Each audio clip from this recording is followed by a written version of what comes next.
Welcome to I Have Questions with Michael Ruland. Have you ever asked a question?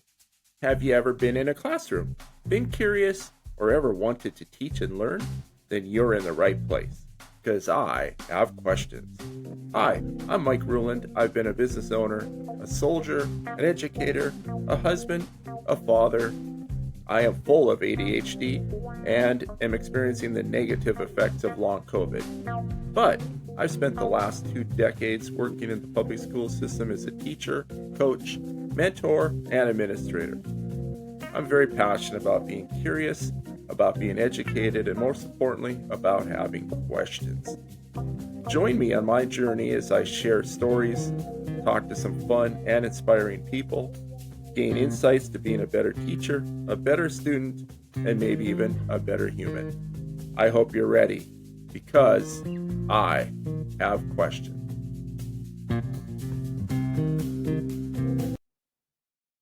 Welcome. How are you doing? Take a moment, smile to yourself. We spend so much time asking others how they're doing and being there for them, but how much time do we really put into ourselves? So let's start now. Smile. Smile just for you.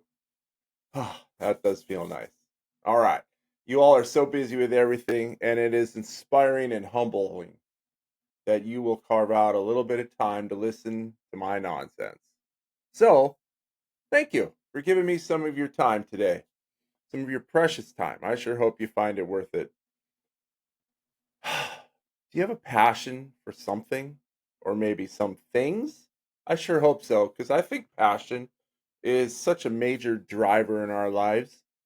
Today's guest, well, today we're going to talk with a previous student of mine who is just simply driven.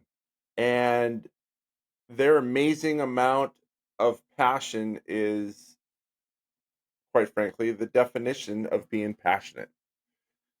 She's going to talk with us about how passion helped her be a better student, a better learner, a better helper, and now that she's in the working world, a better person. I do miss talking to her every day, but I can't wait to talk with her today. All right, enough waiting. Are you ready? Well, I'm ready because I have questions. When I was a wee lad in school, I don't think I had any passion for learning that I can think of for sure. So when I became a math teacher, I decided to do something about that for my kids. My first year was teaching math was about 150 ninth graders, of which 140 couldn't have cared less about pre-algebra or math.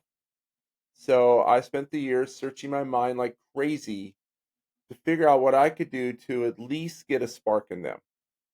At the time, I was a couple of years into my fascination of Bob Ross.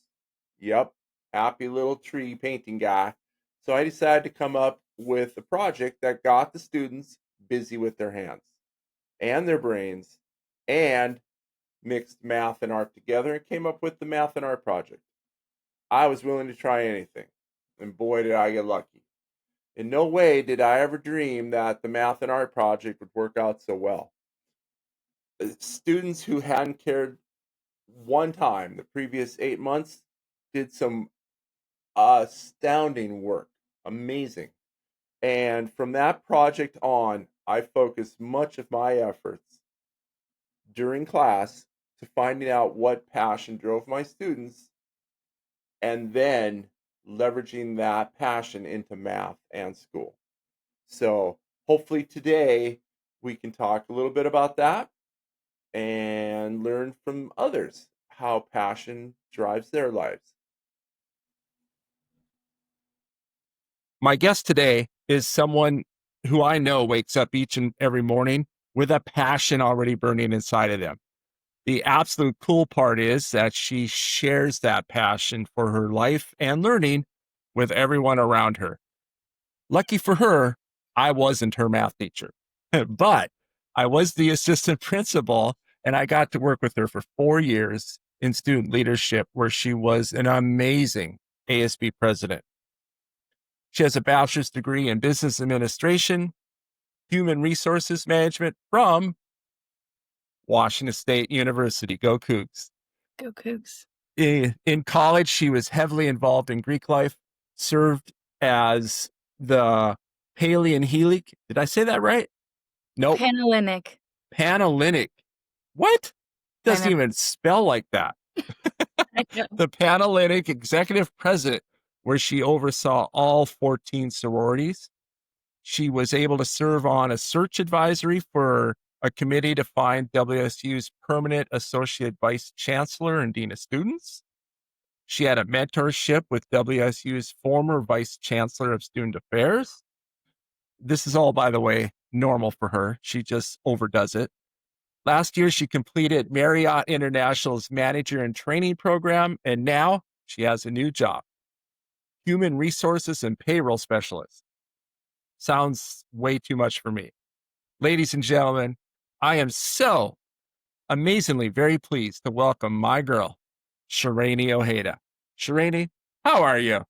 I'm great. Thank you for having me. I'm Ah, so excited. And I maybe it would have been good if you were my math teacher because I'm not great at math. So that's the ne- thing that I still struggle with.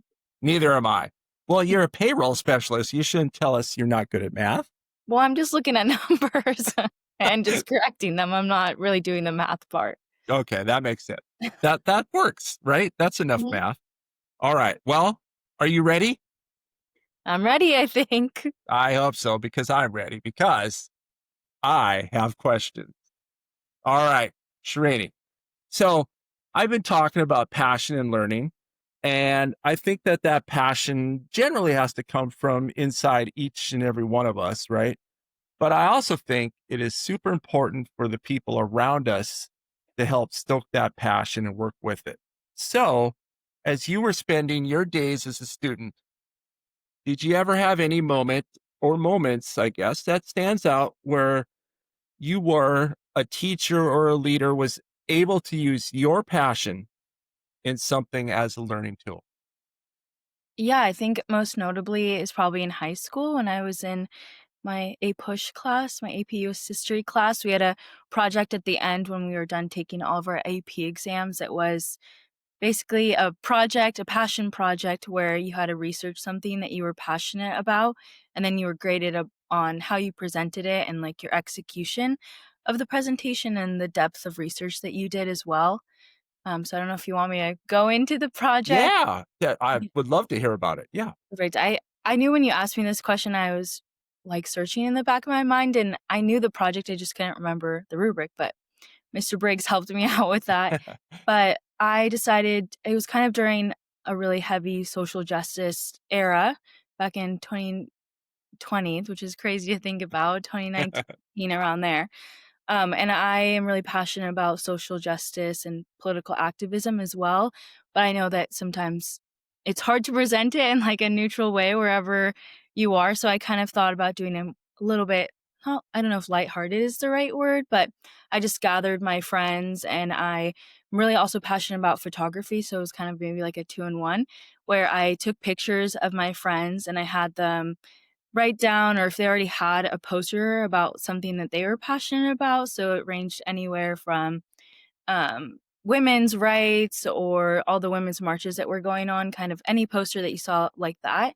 And then I took photos of them and I printed them on big poster boards. And then I also had them write down just like a little statement. Or if I couldn't take pictures of people, I also had them write statements. And it was actually awesome because I was looking for the project and I still have it. So I got to like look through that. So I'd say that was probably something where I felt comfortable sharing like with my classmates and executing that project in almost like a museum kind of way where we put Hmm. them around the classroom. I would say that was probably my most notable passion related to education. Yeah. So I think the fact that you remember it and you kept it, right, is important and awesome. But as you think about that project and the grade and doing that, did that did that project in itself help you down the road with things you've encountered now as a college student and an employee and just an everyday human? Mhm.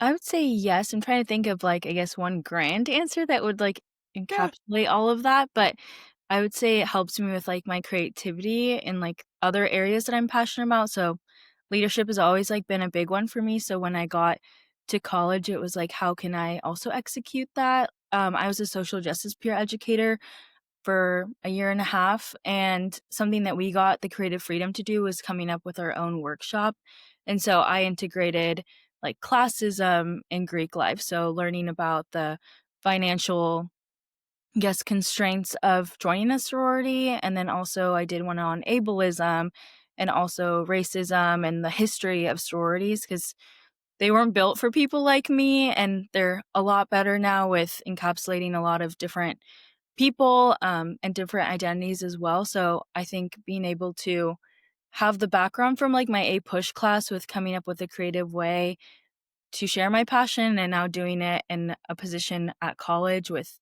making a presentation about all those topics that I was also able to present to other people made me feel more comfortable, like, in front of an audience. Mhm. Yeah, that which is kinda I don't think people understand how much you do in front, or not people, kids understand how much you really do in front of other people Mhm. in No, yeah. jobs. So, Srini, that's awesome. I remember that project, and I remember your photography in it, especially. Um, it's been a while ago, especially for my old man brain. But is there anywhere else other than the high school classroom that you've had a passion kinda take over and lead you to some new learning? Mm, I guess maybe that one's sorry, let me think, actually. I think it's hard because the ones I'm thinking about too are just ones that I guess I've already been passionate about, like, something that I was deciding when I was about to graduate college was what was my next job gonna be, and so for me, I was still kind of like, I have so many different interests and likes where I don't really know where to put, like, all my eggs in one basket, and so that's where found, like, the management and training program, and I was like, I've always loved staying in hotels, like, having the hospitality experience, so I'm like, "Let me try it from an outside perspective," and I think that's really helped me with my leadership too, because it was, like, I guess, a pretty difficult and mentally challenging, I guess, job for me too, is, like, adjusting to a new type of leadership within hospitality, and so I think, you know, finding, like, different people that I can talk to about their career paths and stuff like that. So it's hard for me to think about, like, one specific, like, new passion, I guess, that's, like, come from Yeah. that, where it's kind of more re-sparking something in me, and I guess maybe trying to still find where that passion is. I'm not sure if Yeah, that's I think, um yeah, that's a hard question, and I knew that ahead of time, but I figured I'd throw it at you because it's good for you. But I Thanks. also think, right, as we all learn and grow, that re-sparking passions, I think, is an amazing thing, right? I think life gets so busy, we forget that we're passionate about something at some point, right? So I applaud you for taking that jump in Marriott and trying something that you had interest in and Mhm. seeing where Thanks. it led you. So I think that makes great sense, right? Right. So Thanks. let's go back for a second to your project in school because I know it was a big project that Briggs had you do. In your eyes, what do you think is the difference to doing a project like that felt so personal and so passionate about to versus, I should say, other assignments that were just assignments? They didn't land in your passionate zone. What's the difference as a new student or newly graduated student? What's the difference in your mind to those types of projects? I think it's just really, like, the creative freedom or, like, the freedom of choice too, because any student could have picked, what they're passionate about. It wasn't like he gave us a certain time zone, like, timeline that we had to be like, "Oh, find a passionate event or topic that you're passionate about within this specific time." It was just really up to us to figure out how we wanted to present that, and then also what was most important to us. And I feel like the difference too is in other classes or other projects, the teacher, the instructor is telling you what to do the project on, whereas here you really had to come up with something and then make sure that you could execute it well. So I'd say maybe that's the difference, is having the freedom to choose what you wanted to present about. So if you were to talk to any of your other teachers, college or high school or middle school, doesn't matter, what's something you would tell them about including the passion kids have in projects that would maybe spur better thinking and learning and the whole thing, right? Mhm, You touched on the idea that you had a choice, mhm. right? And that's a big part of it. But what else, or you want to expound on that? Yes, something that actually came to mind when you were asking that question, even though teachers have a lot on their plate, as you might know, I think is just establishing good relationships with your students as well. And it goes both ways too, but being able to learn about their likes and interests or dislikes too, I think could also help the teacher come up with some creative freedom with assignments that they're giving students. I remember one too that was like kind of fun was when I was in high school in my, I think it was my biology class, but we got to go to like the zoo and the aquarium and like take pictures with like our license and like different animals and stuff like that. And I mean, I don't know if you would consider that something that, could be fun, but I'm like, I thought that was super fun and like a good way to learn something Hmm. differently too, is you also can go with friends. So I think that one was a great project too, is being able to adjust to what your students like and not just having to stick them in a room and a whiteboard and some paper. So I'd say maybe that one too is just having strong relationships and having a teacher bounce off of that. Yeah, Dr. D comes through again, huh? Mhm. Yes, that was always a popular project too, right? So, as we get close to the end, and I give you a little break here, in your 4 years as a Coug, did you have any teacher or any class there that kind of grabbed into your passion for something that sticks out at a college level? Ooh, maybe I have like two separate answers. Hmm. I had a leadership class in my junior year, and at the end, we got to read a book of our choice. It had to be a leadership book, and mine was a book called Hidden Biases. And you had to kind of do this other project in high school, but present on it, but it could only be one slide. And it had to be a 5-minute presentation.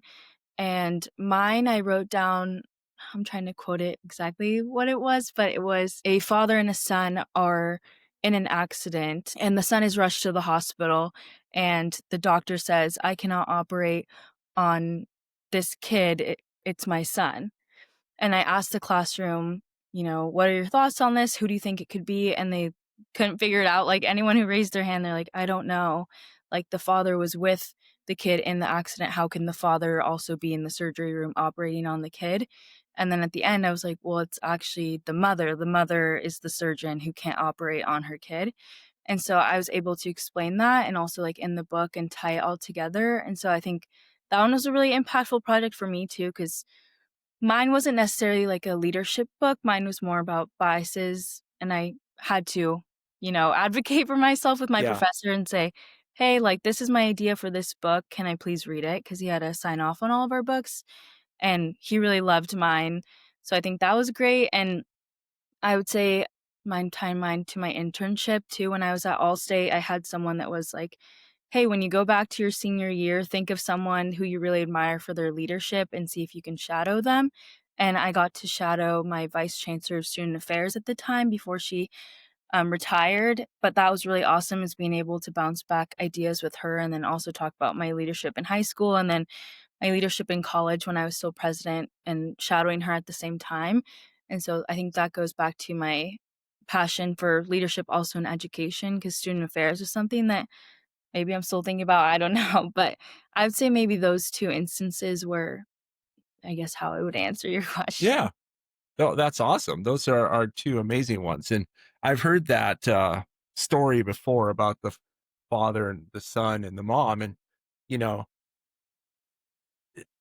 it's amazing slash sad slash almost terrifying anymore that our brains don't automatically go, "Oh, mom," right? The mom That can be the surgeon. Yeah, no. yeah, Even but I was like, when I was reading the book, I'm like, I really have no idea. right? But we're just it's so built into our society. It's again scary and crazy all at the same time. So, Mhm. all right. So, last one. Ready? I think so. It's the final test for Miss Ojeda. What questions or topics have I missed that you wanted to share? Ooh, that's a Ah, good one. thank you. Like, I don't know if you'll love my answer, but I think something that really stands out to me is, the relationships that also, like, you've been able to form with your former students as well. And I think that that's something that I'm really grateful for too, is also connecting like with my prior teachers too. Like Mr. Briggs is someone who's still such a big influence to me, and so are you. Like I messaged you when I just started my role as president, and I was like, oh, I'm in these meetings, and it reminds me of like when you and I were on meetings. So I think the impact of teachers and mentors, um, in high school, but also any education level, is so important. And, I'm super grateful for all of my teachers and professors. I think it's a really, really hard job, especially during this time too. And my mom's a teacher, so I understand that as well. My family full of Your teachers as well. yeah, I But, was gonna say like your family teaches. mhm. So I'm like, I'm really grateful for the impact that teachers have on us too. I'm like, it's a huge impact for me still. So I think that's something I don't have, like, I guess, a question to ask myself, but That's I would good. say that's it. That works. I think one of the things to take off of that statement is I always having worked in the business world, for almost 20 years before becoming a teacher. I think we need to have those mentors and relationships in the business world as well, right? And that's kind of where you are now. Yeah, and I think I think I think you'll do amazing. Thank Well, I you. know you will because you're my girl. Thank you. So, Sharini Ojeda, I can't thank you near enough for doing this for me on my new expedition here of podcasting. Um, I know I need to take you out for lunch someday. Hopefully someday I feel better and can Mhm. actually drive. That would be a nice touch. You can be the Uber driver. We might take we'll do that. How's that? Okay, yeah. So I think as we close up here, every one of us knows that when we are passionate about something and we tend to put a little more effort into that project or thought, I think the days in education and work are over where people just do things out of fear of disappointment of parents, teachers, or friends, or paychecks. And we're finding that if we can do things because we have a passion and someone else finds a way to help us learn to focus those passions in our learning and work, we become much better learners, educators, and humans, much like Sharini Ojeda. Thank So, you. Sharini, thank you so much for joining me. I hope you have a great rest of your day, and we will talk soon because I bet I call you back someday. No, All thank you so right. much for having me. I can't wait to tune into the rest of the episodes. Awesome. All right. Thanks, Sharini, again. Amazing. So, quick little long COVID update. Hopefully, you're not getting bored with these. One of the things that I think about all the time is, long COVID for me is almost as hard on everybody around me as it is on me. One of the things that I have had to learn to deal with is waking up in the morning and having no idea how I'm going to feel. And that goes throughout the day. It changes minute by minute. It's kind of a pain in the butt, to be honest. And so My friends and family have had to learn that all good plans can come to a screeching halt. We could have plans for going out that evening, and I could be ready to go at noon, and by 4, I'm not going anywhere. That's really the tough part.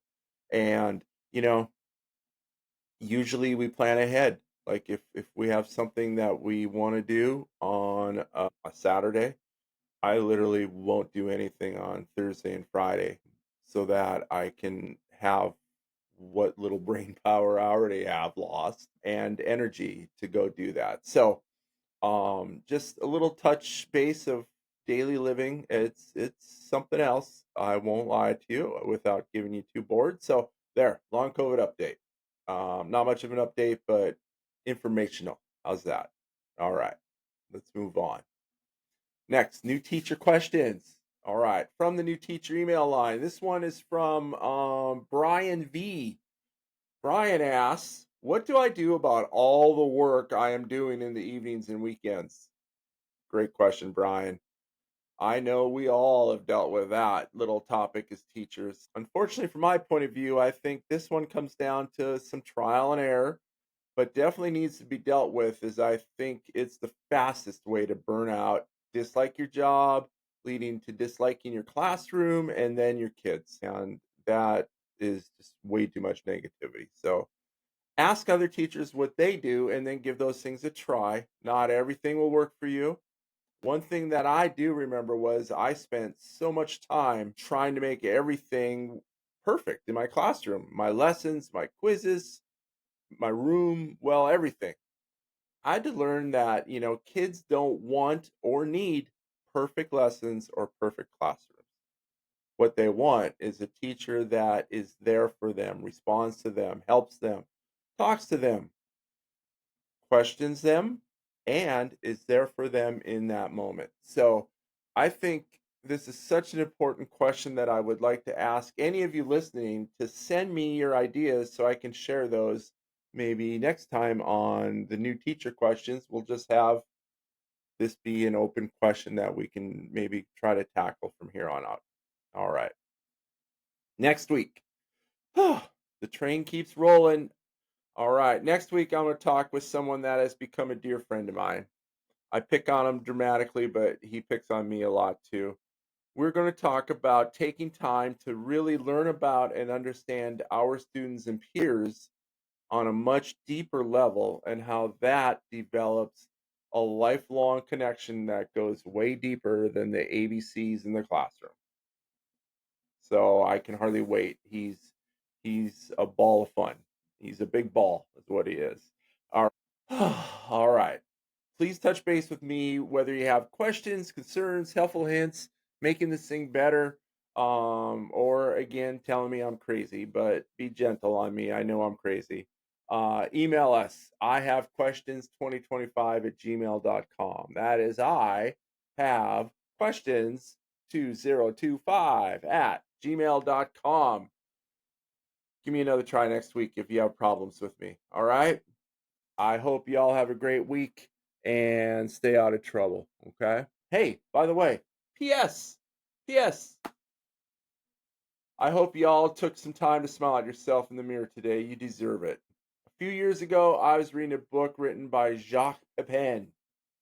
I love to reference it now and again. He's a famous chef. Well, yeah, I think famous. A lot of you probably know him. I've followed him for forever. I love cooking. He's written a book and he tells the story of growing up in a war torn France town. Well, all of France was war torn during this time, and becoming a scared little apprentice in the kitchens of France, but moving that to becoming one of the best chefs in America. He consistently talks about his passion for cooking and making people happy. It's a great book. You should take a look. Although I think it's only printed in France right now, but it'll be back.